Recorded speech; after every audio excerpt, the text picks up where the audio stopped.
எந்த விதமான நோக்கமும் விளங்கவில்லை, எந்த விதமான அடையாளம் இல்லை. அவரை பற்றி எங்களுக்கு யாருக்கும் தெரியாது. அவர் யாரு என்னது என்று இதுக்கு முன்னால நாங்கள் அவர்களை கண்டதும் இல்லை, அறிஞ்சதும் இல்லை. அப்படிப்பட்ட ஒரு நபரை நாங்கள் கண்டோம். ஆஹ் அந்த நேரத்தில் அந்த மனிதர் ஸல்லல்லாஹு அலைஹி வஸல்லம் அவர்களிடத்தில் வந்து அமர்ந்து கொண்டார். ஹத்தா ஜலஸ இல நபி ஸல்லல்லாஹு அலைஹி வஸல்லம் ஃபஅஸ்னத ருக்பத்தைஹி இலா ருக்பத்தைஹி. அவர் ரசூல் ஸல்லல்லாஹு அலைஹி வஸல்லம் அவர்களுடைய முழங்காலோட இவருடைய முழங்காலை சேர்த்து வந்த மனிதர் தன்னுடைய தொடைகளின் மீது இரண்டு கைகளையும் வைத்து, ஒரு மாணவன் ஒரு உஸ்தாதிடத்து எப்படி கல்வி கற்க உட்காருவாரோ அது போல உட்கார்ந்து கொண்டு இருந்தார். அப்ப அவர் கேட்கிறார், யா முஹம்மது ஸல்லல்லாஹு அலைஹி வஸல்லம் அவர்களே. அவரா முதலாவது கேள்வி கேட்கிறார், அக்பிர்னி அனில் இஸ்லாம், இஸ்லாத்தை பற்றி சொல்லித்தாங்க, இஸ்லாம் என்றால் என்ன அப்படின்ற ஒரு கேள்வியை கேட்கிறாங்க. அப்ப ரசூலுல்லாஹி ஸல்லல்லாஹு அலைஹி வஸல்லம் சொல்லி கொடுக்குறாங்க. அல் இஸ்லாமு, இஸ்லாம் என்று சொன்னால் அன் தஷ்ஹத அன் லா இலாஹ இல்லல்லாஹ், அல்லாஹு தவிர வணக்கத்துக்குரிய நாயன் வேறு யாரும் இல்லை என்று நீங்கள் ஈமான் கொள்ள வேண்டும், அதாவது சாட்சி சொல்ல வேண்டும். வ அன்ன முஹம்மதன் ரசூலுல்லாஹ், முஹம்மது ஸல்லல்லாஹு அலைஹி வஸல்லம் அவர்கள் அல்லாஹ்வின் தூதர் என்றும் நீங்கள் சாட்சி சொல்ல வேண்டும். வ துகீமஸ் ஸலாத்த, இரண்டாவதாக தொழுகையை நிலைநாட்ட வேண்டும். வத்துக்தியல் ஜகாத்த, ஜகாத்து கொடுக்க வேண்டும். நான்காவது தசூம ரமதான, ரமதான் மாதத்தில் நோன்பு நோக்க வேண்டும். வத்தஹுஜ்ஜல் பைத்த இனிஸ்ததாத்த இலேஹி சபீலா, நீங்கள் சக்தி பெற்றிருந்தால் பைத்துல்லாவை ஹஜ்ஜு செய்ய வேண்டும், அதாவது ஹஜ்ஜு செய்ய வேண்டும் என்று சொன்னார். அப்ப அந்த வந்த மனிதர் கால சதக்குத்த, நீங்க உண்மை சொல்லிவிட்டீர்கள் என்று சொல்றாங்க. யாரோ ஸ்கிரீன்ல வரைகிறாங்க, கொஞ்சம் தெரிந்து கொள்ளுங்க.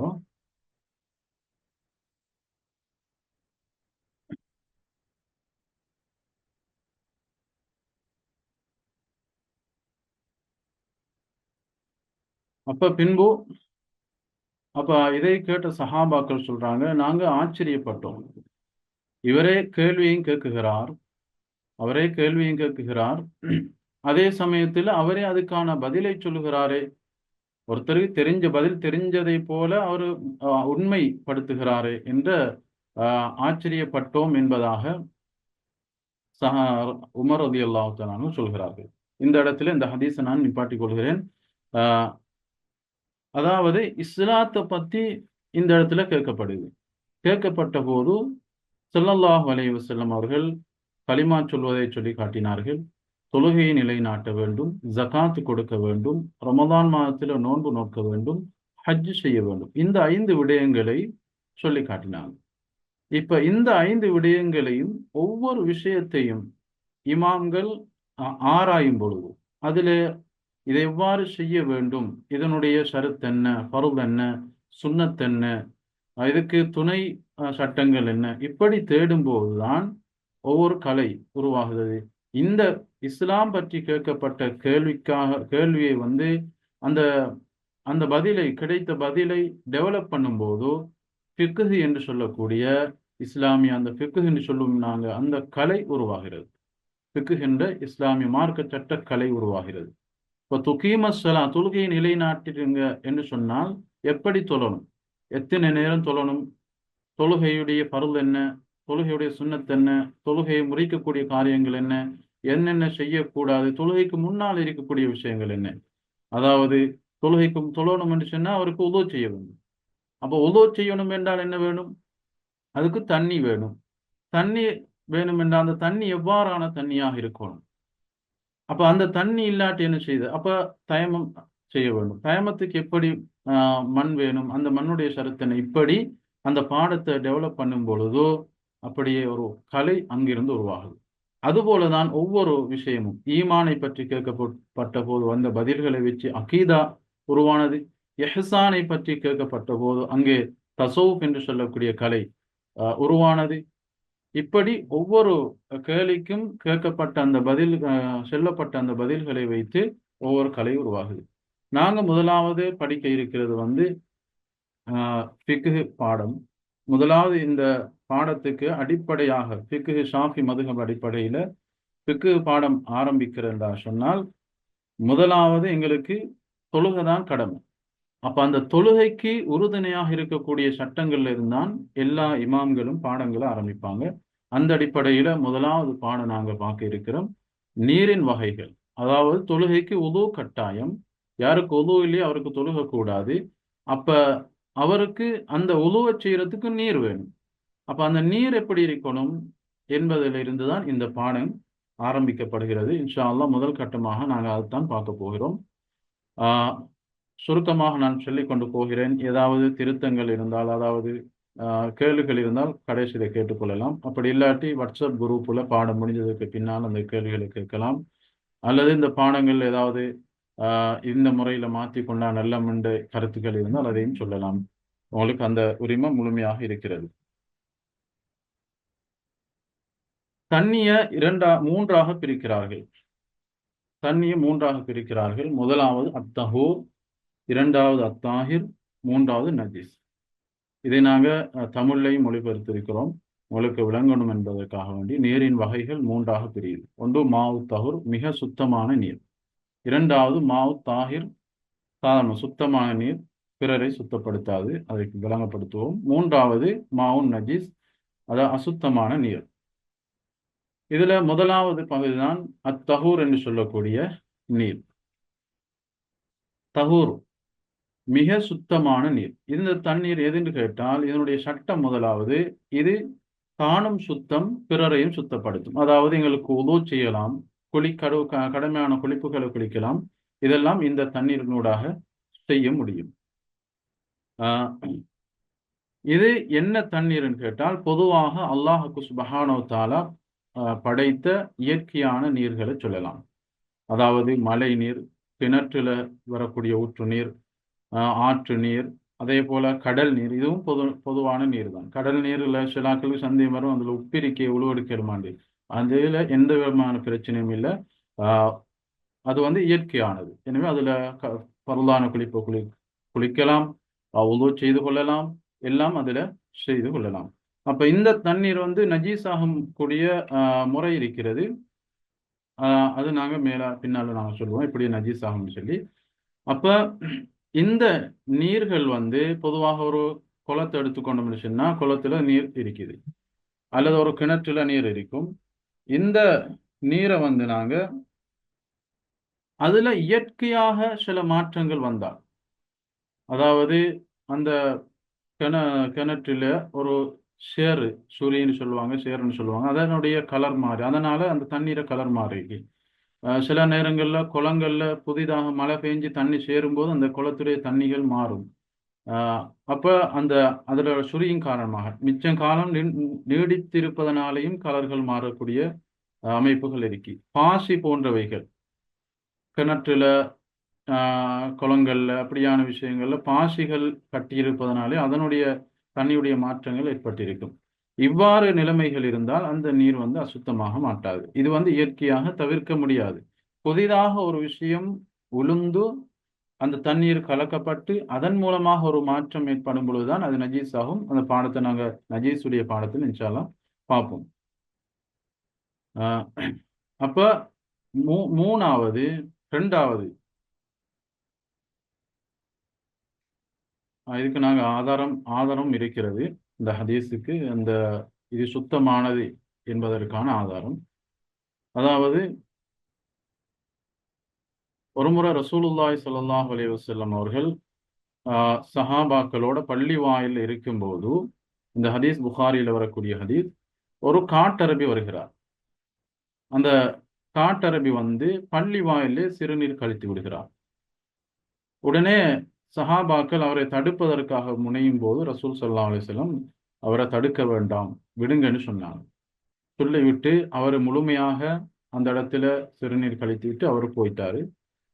இன்னும் சில ரிவாயத்தில் அவரை நிப்பாட்டி இது பள்ளி வாயில் என்பது தொழுகைக்கான இடம், சிறுநீர் கழிப்பதற்கான இடம் இல்லை என்று சொன்னதாகவும் வேற ரிவாயத்துகள்ல வருது. அப்ப நாங்கள் அது எடுத்திருக்கக்கூடிய ஆதாரத்துல அப்ப அந்த மனிதர் போனதுக்கு பின்னால ஸல்லல்லாஹு அலைஹி வஸல்லம் சொன்னாங்க, ஒரு தண்ணியை கொண்டு அதுக்கு மேல ஊத்துங்க. தண்ணியை கொண்டு வந்து ஊத்துங்க என்பதாக ஸல்லல்லாஹு அலைஹி வஸல்லம் சொன்னாங்க. அப்ப இதன் ஊடாக எங்களுக்கு என்ன விளங்குது என்று கேட்டால், தண்ணியை வந்து நாங்க ஊத்துவதன் மூலமாக அந்த திருநீர் என்று சொல்லக்கூடிய நஜீஸு நீங்குகிறது. அப்ப இந்த தண்ணி பொதுவான அல்லாஹுவால் படைக்கப்பட்ட தண்ணி வந்து சுத்தமானது, பிறரையும் அது சுத்தமாக்கும் என்பதை இதனூடாக நாங்கள் விளங்கிக் கொள்கிறோம்.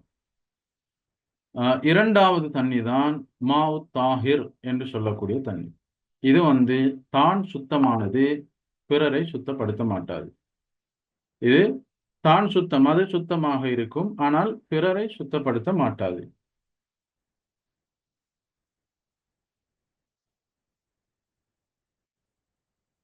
இந்த நீரை வந்து ரெண்டாக பிரிக்கிறாங்க. ஒன்று ஒரு கொஞ்சமான தண்ணீர் இருக்கிறது, அதுல வந்து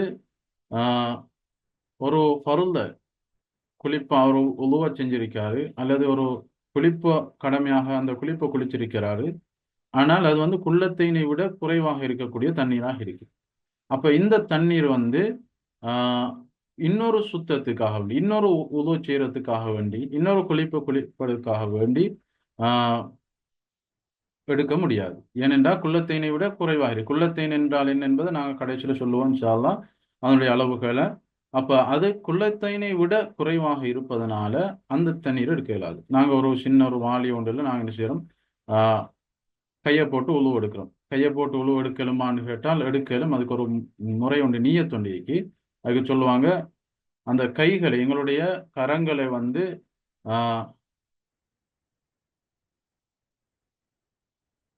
இன்னும் கொஞ்ச நேரத்தில் நான் வெளியே போயிடுவேன் இன்ஷா அல்லாஹ். திரும்ப ரிட்டர்ன் வரங்காட்டும் கொஞ்சம் வெயிட் பண்ணுங்க.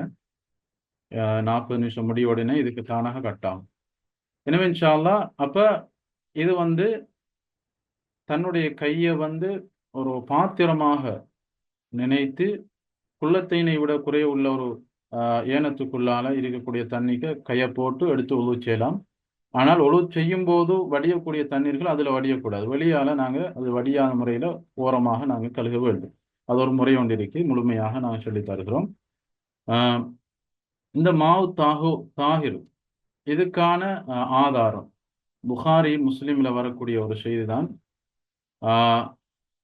ஜாபிர் ரலியல்லாஹு அன்ஹு அவர்கள் அறிவிக்கிறார்கள், அவர்கள் ஒரு முறை சுகையீனமாக இருந்து கொண்டிருக்கக்கூடிய நேரத்தில் ரசூல் ஸல்லல்லாஹு அலைஹி வஸல்லம் அவர்கள் வாராங்க பார்க்கறது. நோயாளியாக இருக்கிறார், கட்டில ஒரு மயக்க நிலைமையில இருக்கிறார், கண்ணை விழிக்கிறார், மரம் மூடுகிறார், அப்படியான ஒரு நிலைமை.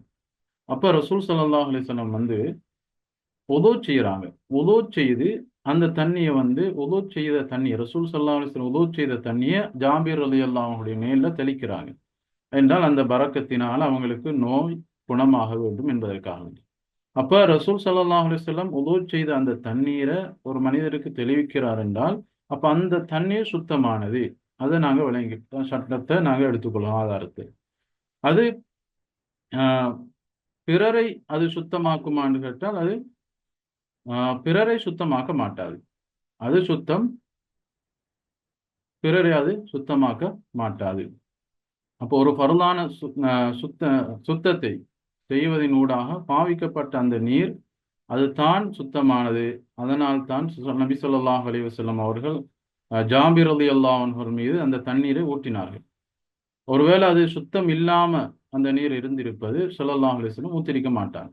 எனவே ரசூல் ஸல்லல்லாஹு அலைஹி வஸல்லுடைய கண்ணியம் அது வேற. இது மார்க்க சட்டப்படி பார்க்கும்போது இது அந்த இடத்துல ரசூல் ஸல்லல்லாஹு அலைஹி வஸல்லம் சுத்தம் என்பதனால ஊற்றினார்கள் என்று நாங்கள் எடுத்துக்கொள்ளலாம். இரண்டாவது, இந்த தண்ணி நாங்கள் சொன்னோம், இரண்டாவது தண்ணி ரெண்டாக பிரிக்கிறாங்க.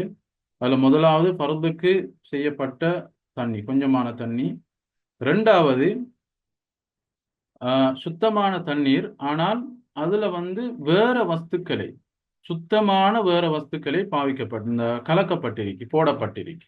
உதாரணமாக தேத்தண்ணி எடுத்துக்கொள்ளலாம். நாங்கள் கேத்தல்ல வைக்கும்போது அது நல்ல சுத்தமான தண்ணி தான், அதுல எங்களுக்கு உதவு கூட செய்து கொள்ளலாம் ஊற்றி.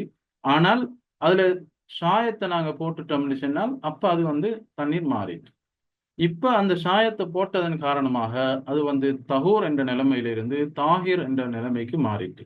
இப்ப தாஹிர் அது சுத்தம், அதை எங்களுக்கு குடிக்கலாம், ஆனால் அதை கொண்டு ஒரு உது செய்ய முடியாது. ஒரு ஃபர்தான விஷயங்களை செய்ய முடியாது, ஒரு நஜீஸை அதை கொண்டு நீக்க முடியாது. இது போலதான் பன்னீர் இருக்கு. அதே போல வேற வேற கலவைகள்லாம் கலக்கும், சர்வந்துகளை கலப்போம். இப்படியானவைகள் எல்லாம் அந்த தண்ணீர்ல வரும். அது இல்லாம நஜீஸான ஒரு பொருள் விழுந்துட்டால் அங்க அதனுடைய சுவைகள் இதுகள் மாறினால் அது நஜீஸ் என்று வரும். அது பின்னால் நாங்கள் நஜீஸுடைய பாடத்தில் பார்க்கும் இன்ஷா அல்லாஹ். அப்ப இதை நாங்கள் மொழிபெயர்த்துள்ள உங்களுக்கு விளங்குவதற்காக வேண்டி இரண்டாவது நீர் பொதுவாக இருக்கக்கூடிய ஏதாவது ஒரு சுத்தமான பொருள் அதுல கலக்கப்பட்டால் அந்த நீர் தான் சுத்தம், பிறரை அதை சுத்தப்படுத்த மாட்டாது. உதாரணமாக தண்ணி, தேநீர், சர்வந்து, பன்னீர், கலக்கப்பட்ட நீர், இப்படியாக ஒரு சுத்தமான பொருளை கலக்கப்பட்ட அந்த நீருக்கு பிறரை சுத்தமாக்கக்கூடிய குணம் கிடையாது. அது சுத்தம். அதை எதற்காக வேண்டி நாங்க பயன்படுத்துகிறோமோ, குடிக்கிறது பயன்படுத்தும், குடிக்கலாம். ஆனால் உலு செய்யவோ பரலான குளிப்புகளை குளிக்கவோ அதனால முடியாது. மூன்றாவது நீருடைய வகை தான் அந்நஜீஸ். இந்த நஜீஸு 2 வகையாக பிரிக்கப்படுகிறது. அதுல ஒன்று குள்ளத்தினை காண குறை உள்ள நீர். அந்த நீரில் நஜீஸான நீர்னா நஜீஸான நீரே இயற்கையா படைக்கப்படுறது கிடையாது.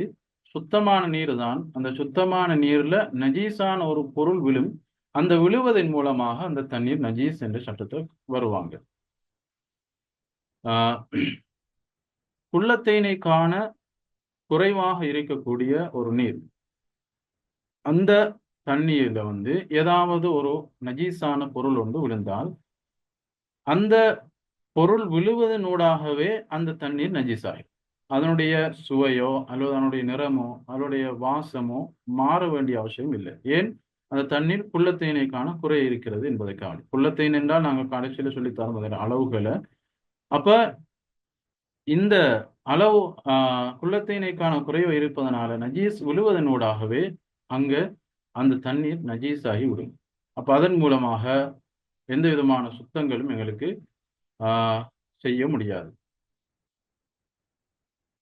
இதற்கு ஆதாரமாக ஸல்லல்லாஹு அலைஹி வஸல்லம் அவர்கள் சொல்கிறார்கள், இதஸ்தைகல அஹதுக்கும் மின் நௌமிஹி ஃபலா யக்மிஸ் யதஹு ஃபில் இனாஇ ஹத்தா யக்ஸிலஹா ஸலாஸன் ஃபஇன்னஹு லா யத்ரி ஐன பாத்தத் யதுஹு. அதாவது ஒருவர் இரவு நேரத்துல தூங்குகிறார். தூங்கி காலையில் எழும்பும் போது தன்னுடைய கையை ஒரு பாத்திரம் உது செய்யக்கூடிய அல்லது முகம் கழுவக்கூடிய ஒரு பாத்திரம் இருக்குன்னா அதுக்குள்ளால கையை டைரக்டா போட்டு விட வேண்டாம். அதுக்கு முன்னால் அந்த கைகளை 3 முறை கழுகி கொள்ளுங்க. காரணம், அந்த கை இரவுல எங்க இருந்துன்னு தெரியாது. ஏதாவது ஒரு நஜீஸ்ல பட்டிருக்கலாம். எனவே அது எங்களுக்கு தெரியாத விஷயம். எனவே அப்படி பட்டிருந்தால் அந்த நஜீஸ் அந்த தண்ணீரில் வந்துடும். எனவே அந்த தண்ணீரும் நஜீஸ் ஆகிரும். உங்களுக்கு நீங்க உது செய்தாலோ ஏனைய நஜீஸ்களை நீக்கிறதுக்கு அதில் பாவிக்க இயலாமல் போயிடும் என்பதனால ஸல்லல்லாஹு அலைஹி வஸல்லம் இதை தவிர்த்தாங்க. அப்ப இதுல இருந்து என்ன விலங்கெடுக்கப்படுகிறதுன்னு சொன்னால், ஒரு பாத்திரம் அளவுல இருக்கக்கூடிய குறைவான தண்ணீர்ல நஜீஸ் விழுவதனூடாகவே அந்த தண்ணீர் கலர் மாறினாலும் சரி மாறாட்டிங்க. இங்க ஹதீஸ்ல ஒரு நிறம் மாறணும் என்ற விஷயங்கள் சொல்லப்பட்டில்லை. அதனால ஸல்லல்லாஹு அலைஹி வஸல்லம் சொன்னார்கள், அந்த நிலைமையில தவிர்ந்து கொள்ளுங்கன்னு சொன்னதுனாக்க ஊடாக எங்களுக்கு விளங்குது, குறைவான நீர்ல நஜீஸ் கலப்பதனூடாகவே அந்த இது முடிந்துவிடும், அந்த தண்ணீர் நஜீஸ் ஆகிவிடும் என்பது எங்களுக்கு விளங்குது. இரண்டாவது, குள்ளத்தினை காண அதிகமாக இருக்குது. குள்ளத்தினை காண அதிகமாக இருக்கி அந்த தண்ணீர்ல நஜீஸ் விழுகுது. அப்ப அந்த நஜீஸ் விழுந்தால் அங்க நாங்க பார்க்க வேண்டிய முக்கியமான விஷயம், அந்த நஜீஸ் விழக்கூடிய நஜீஸின் ஊடாக அதனுடைய தண்ணியுடைய நிறம் மாறுகிறதா அல்லது சுவை மாறுகிறதா அல்லது வாடை மாறுகிறதா என்பதை நாங்கள் கட்டாயமாக பார்த்து கொள்ள வேண்டும்.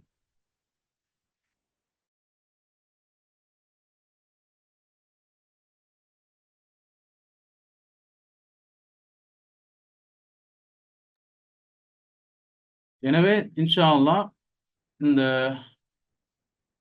அப்படி ஏதாவது ஒரு மாற்றங்கள் ஏற்பட்டு சொன்னால், ஏதாவது மாற்றம் ஏற்பட்டால் அப்பதான் அந்த தண்ணீர் நஜீஸ் ஆகும்.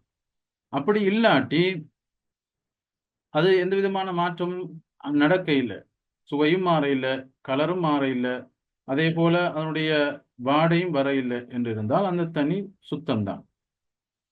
அப்ப மாற்றங்கள் ஏற்பட்டால் மட்டும்தான் அது அசுத்தமாக நஜீஸாக மாறுகிறது என்பதை நாங்க பார்க்கலாம்.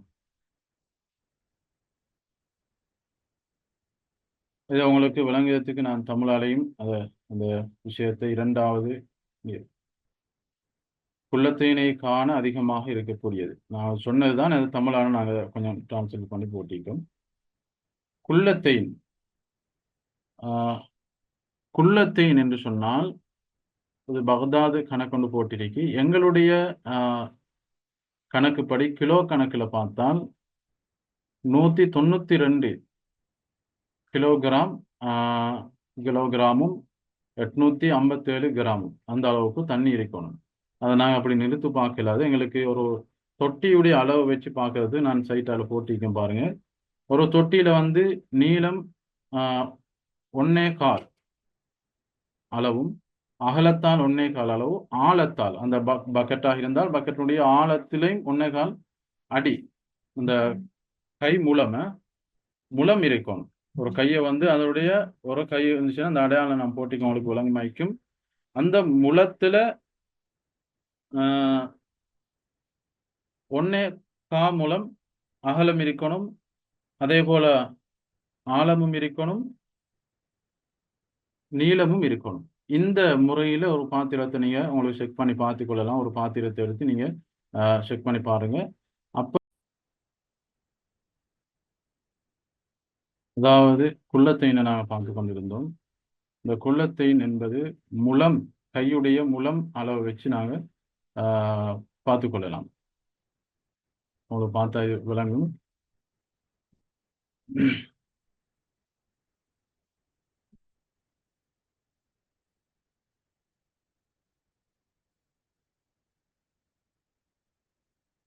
கையுடைய முலம் ஒரு முலம்னு சொல்லுவாங்க. அப்ப அந்த அதுல வந்து 1.25 முலம் ஒவ்வொரு அளவுலையும் வச்சு நாங்க அந்த குள்ளத்தினுடைய அளவை பார்த்து எங்களுடைய பாத்திரத்துல நாங்க கணக்கெடுத்து கொண்டால் எங்களுக்கு ஒரு சாதாரண ஒரு பெரல் வச்சு கொண்டால் பெரலுடைய நிறைய இருக்கு மாதிரி அதுல கையை போட்டு எங்களுக்கு உழவு எடுக்கலாம். அதுல எந்த விதமான பிரச்சனையும் இல்லை. அடுத்தது கடைசியாக ஒரு சட்டம் ஒன்றைக்கு அத்தாஹிர் அல் முத்தாஹிர் அல் மக்ரூ, அதாவது சுத்தமானது பிறரையும் சுத்தப்படுத்தும், அதே சமயத்துல அந்த தண்ணீர் வந்து மக்ரூஹாக இருக்கு, பாவிக்கிறது மக்ரூ. யார் சரி கதை உங்களோட ஒலிமை கொஞ்சம் மியூட் பண்ணிக்கோங்க. அப்ப இந்த தண்ணீர் வந்து சூரியன் மூலமாக, சாதாரணமா நல்ல தண்ணி தான், ஆனால் அந்த வந்து சூரியனின் மூலமாக சூடாக்கப்பட்டது. வெயில்ல வச்சதின் காரணத்தினால அந்த தண்ணி சூடாக இருக்கு. அப்ப இந்த தண்ணீர் வந்து சூடாக இருந்தால் அதை வந்து பாவிக்கிறது மக்ரூ, ஆனால் சுத்தமாக்கலாம். மக்ரூ தான். அதனால நாங்கள் உதவு செஞ்சால் உதவு கூடும், குளிப்பு கடமையான குளிக்கலாம், அப்படி செய்யலாம். ஆனால் அது மக்ரூ ஆகிறதுக்கும் ஷரத்து இருக்கு. எப்ப மக்ரூ ஆகும்னு சொன்னா, ஒன்று அது வந்து ஒரு சூடான ஊர்ல, அந்த ஊர்ல இருக்கணும். அந்த ஊர் வந்து எப்ப பார்த்தாலும் ஒரு சூடான ஊர் தான், எப்பவும் வெயில் தான் கூடுதலாக இருக்கு என்ற ஒரு ஷரத்து உண்டு. ரெண்டாவது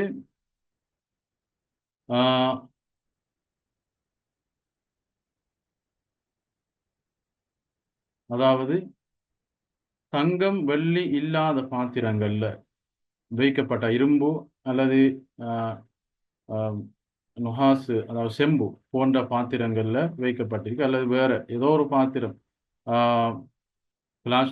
பிளாஸ்டிக்கு அல்ல, இந்த ஹதீத், அதாவது இரும்பு இது போன்ற பாத்திரங்கள், தங்கம் வெள்ளி அல்லாத பாத்திரங்கள்ல அந்த தண்ணீர் வைக்கப்பட்டிருக்கு. அடுத்தது அதே போல அந்த தண்ணீர் வந்து மனிதனுக்காக வேண்டி, அதாவது ஒரு மனிதனை வந்து ஆஹ், ஆஹ், செய்யறதுக்காக வேண்டி, ஒரு உடல் ரீதியான உடலுக்கு பாவிக்கிறதுக்காக வேண்டி அந்த தண்ணீர் எடுக்கிறது தான் அது மக்ரூஹாக இருக்குது. அது மனிதனாக இருந்தாலும் சரி, ஒரு மையத்தின் ஹயவான், ஒரு ஹயவானாக இருந்தாலும் சரி. ஏன் காரணம் என்று சொன்னால், அதுல வந்து அந்த தண்ணீரை, சூடான தண்ணீரை பாய்க்கும் போது, சூரியன் மூலமாக ஒரு இரும்பு பாத்திரத்தில் வைக்கப்பட்டு அந்த சூடான தண்ணீரை பாய்க்கும் போது ஒருவேளை பரஸ் போன்ற நோய்கள், அதாவது சொல்லுவாங்க ஆஹ், தமிழ் வார்த்தை வந்து குஷ்ட நோய்கள், அவ்வாறு குஷ்ட நோய்கள் வராமல் வருவதற்கு சான்ஸுகள் இருக்கு. எனவே அந்த விதத்தை பார்த்துத்தான் இது மக்ரூஹ் என்று சொல்லப்பட்டு, இமாம் ஷாஃபி ரஹிமஹுல்லா அவங்க சொல்றாங்க, இது வந்து இதனால இப்படி சூரியன் மூலமாக சூடாக்கப்பட்ட அந்த நீர் வந்து ஏன் அது மக்ரூஹ் என்ற இடத்துக்கு வருதுன்னு கேட்டால், உடல் ரீதியான ஏதாவது ஒரு நோய் வரும், ஒரு வைத்திய ரீதியாகத்தான் அதை பார்க்கப்படுது, ஒரு மார்க்க ரீதியாக இல்லை. உடல் ரீதியாக ஏதாவது நோய் வந்துடும் என்பதனால தான் அது மக்ரூஹ் என்ற இடத்துக்கு எச்சரிக்கை பாவிக்கிறது. ஆனால் பாவிச்சதுனால எந்த குற்றம் இல்லை. அந்த சுத்தங்கள் உழு செய்தால் உழு கூடுமாகும். அதே போல இந்த குளிப்பு கடுமையானால் குளிப்பதன் மூலமாக அதுவும் நிறைவேறும். ஒரு நஜீஸை சுத்தமாக்கலும் எல்லாம் செய்யலும். ஆனால் மக்ரூஹ் என்ற இடத்துல அது இருக்கிறது. அதை நாங்கள் பார்த்துக்கொண்டா சரி. எனவே இது வந்து இன்ஷா அல்லாஹ் எங்களுடைய பாடத்தை முடிக்கக்கூடிய தருணமாகிவிட்டது.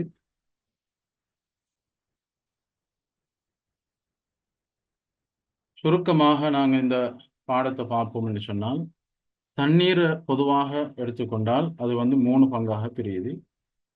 ஒன்று தஹூர், தானும் சுத்தம், பிறரையும் அது சுத்தமாக்கும். அது பொதுவான எல்லா நீரையும் குறிக்கும்.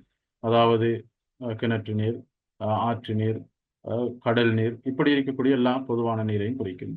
தாஹிர் இரண்டாவது, அதை வந்து அது சுத்தமானால் பிறரை அதனால் சுத்தப்படுத்த இயலாது. அதை வந்து நாங்கள் ரெண்டா பிரித்து காட்டினோம். ஒன்று ஃபர்லான கொஞ்சமான தண்ணீரை கொண்டு ஃபர்லான ஒரு விஷயத்துக்கு பயன்படுத்தப்பட்ட தண்ணீர், அல்லது ஒரு சுத்தமான ஒரு பொருள் கலக்கப்பட்ட தண்ணீர். இவைகள் வந்து சுத்தம், ஆனால் பிறரை சுத்தமாக்காது. மூணாவது நஜீஸானது. நஜீஸில் தண்ணீர் 2 வகையை நாங்கள் பிரித்து பார்த்தோம். ஒன்று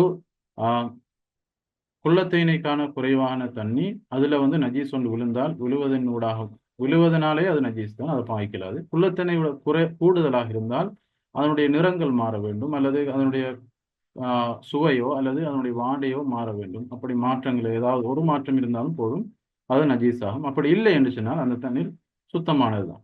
இப்போ குளத்துல அல்லது ஆற்றில் எவ்வளோ நஜீஸ் கலக்குது, ஆனால் அது சுத்தமாக மாட்டாது. கடல்ல எவ்வளோ நஜீஸ் கலக்குது, அதனால அது மாற்றங்கள் ஏற்படாத காரணத்தினால் அது நஜீஸாக மாட்டாது. அதுபோலதான் ஒரு டங்கியில இருக்கிறோம், ஒரு நஜீஸ் ஒன்று விழுந்துட்டுனா அதனால இந்த டங்கிக்கு இன்னும் ஆக இல்லைன்னுச்சுன்னா அந்த நஜீஸை மட்டும் எடுத்து போட்டால் போதுமானது.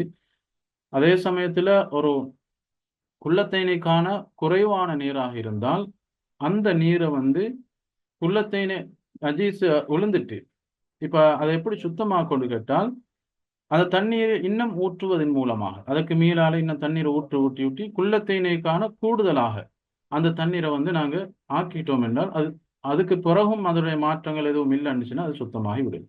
அதே போல பாவிக்கப்பட்ட தண்ணீர் நாங்கள் சொன்னோம், ஒரு உதவுக்காக வேண்டி உதவு செஞ்ச, ஒரு சிறிய பாத்திரத்தில் உதவு செஞ்ச அந்த உதவுக்காக வேண்டி நாங்க செஞ்ச இது. அப்ப அந்த தண்ணீரை வந்து இன்னும் சேர்ப்பதன் மூலமாக குள்ளத்தேனை காண கூடுதலாக வந்துட்டால் அதுவும் சுத்தமாக தகூருடைய இடத்துக்கு மாறும் என்பதை நாங்கள் வழங்கிக் கொள்ள வேண்டும். கடைசியாக சொன்னோம், சூரியனினூடாக சூடாக்கப்பட்ட தண்ணீர் அதை பாவிக்கிற மக்ரூ என்றாலும் அதன் மூலமாக சுத்தம் செய்யலாம் என்பதை நாங்கள் பார்த்தோம். இன்ஷா அல்லாஹ் இதுதான் இன்றைய பாடங்களுடைய சுருக்கமாக இருக்கிறது. நான் கேட்டுக்கொள்ளக்கூடிய ஒரு விஷயம்தான், இன்ஷா அல்லாஹ் இந்த பாடத்தில் ஏதாவது தெளிவு இல்லாட்டி அதை கேட்டுக்கொள்ளலாம். உங்களுக்கு குரூப்பில் டெலிகிராம் குரூப் ஒன்று தருவேன், இன்ஷா அல்லாஹ் அதில் நீங்கள் ஜாயின் ஆகிக்கொள்ளுங்க. அதில் வந்து இந்த பாடத்தில் ரெக்கார்டை நாங்கள் போடுவோம், அதையும் உங்களுக்கு பார்த்து பாடத்தை மீட்டிக்கொள்ளலாம். அடுத்தது மிக முக்கியமான ஒரு விஷயம்தான், அல்லாஹு சுப்ஹானஹு வ தஆலா சொல்கிறான், தாவனு அலல் பிர்ரி வத் தக்வா, நல்ல விஷயங்களுக்கு, தக்குவாவுடைய விஷயங்களுக்கு ஒருத்தருக்கு உதவியாக இருந்து கொள்ளுங்கள். வலா தாவனு அலல் இஸ்மி வல் உதுவான், பாவமான காரியங்களுக்கு, பகைமைக்கு உதவியாக இருக்க வேண்டாம். இது நாங்கள் செய்கிற மார்க்க ஒரு சேவை உண்டு. ஆஹ் இந்த விஷயத்த நீங்கள் எப்படி படிக்கிறீங்களோ அதே மாதிரி இன்னும் பலர் படிக்கணும். அதனால உங்களுக்கு தெரிஞ்சவர்கள் இருந்தால் இன்ஷா அல்லாஹ் இந்த பாடங்களில் இணைந்து கொள்வதற்கு அவங்களை உற்சாகப்படுத்துங்க. அதன் மூலமாக அவங்க படித்து அதை அமல் செஞ்சால் நிச்சயமாக உங்களுக்கு அதனுடைய நன்மைகள் கிடைக்கும். அதே சமயத்தில் இன்னொரு ரெண்டாவது விஷயம் இந்த பாடத்தை நாங்கள் ஒரு நீண்ட நோக்கத்தோட தூர நோக்கத்தோட ஆரம்பிச்சிருக்கிறோம். அது எங்களுக்கு ஒரு சோர்வை தராமல் உற்சாகமாக இந்த பாடத்தை நாங்கள் முழுமையாக செய்யணும். அந்த ஆசைக்கு முதலாக நீங்கள் துவா செஞ்சு கொள்ளுங்க. அதே போல் இந்த பாடத்தை நாங்கள் செய்கிறதுக்கு மாதம் ஒரு 500 ரூபாய் ஒரு கட்டணம் எடுப்பதற்கு ஆலோசித்திருக்கிறோம். முடியுமானவர்கள் இன்ஷா அல்லாஹ் மாதத்தில் எப்போ சரி உங்களுக்கு அதனை செலுத்தி தொடர்ந்து படித்து கொள்ளலாம். இதில் நிறைய பேரை சேர்க்கறதுக்கு முயற்சி செய்யுங்க. அவங்க ஊடாக நீங்கள் நன்மை பெற்றுக்கொள்ளலாம். இந்த பாடத்தில் ஏதாவது மாற்றங்கள் செய்யணும் என்றிருந்தால் வாட்ஸ்அப் குரூப்பில் உங்களுடைய கருத்துக்களை வைங்க இன்ஷா அல்லாஹ். பெண்களுக்கு இந்த தனியாக குரூப் இருக்குது, அதனால் அந்த குரூப்பில் உங்களுக்கு தாராளமாக பேசலாம். பேசி உங்களுடைய கருத்துக்களை வைங்க அல்லது ஆர்டிக்கலாகவும் போடலாம். அல்ஹம்துலில்லாஹ், இதோட முடிச்சுக்கொள்வோம். அல்ஹம்துலில்லாஹ் வஸ்ஸலாத்து வஸ்ஸலாமு அலா ரசூலில்லாஹ் முஹம்மது அப்துல்லாஹி வ அலா ஆலிஹி வஸல்லம். சுப்ஹானக்கல்லாஹு வபிஹம்திக அஷ்ஹது அன் லா இலாஹா இல்லா அன்த அஸ்தக்ஃபிருக வ அத்தூபு இலைக். அஸ்ஸலாமு அலைக்கும் வரஹ்மத்துல்லாஹி வபரகாத்துஹு. வலைக்கும் அஸ்ஸலாம்.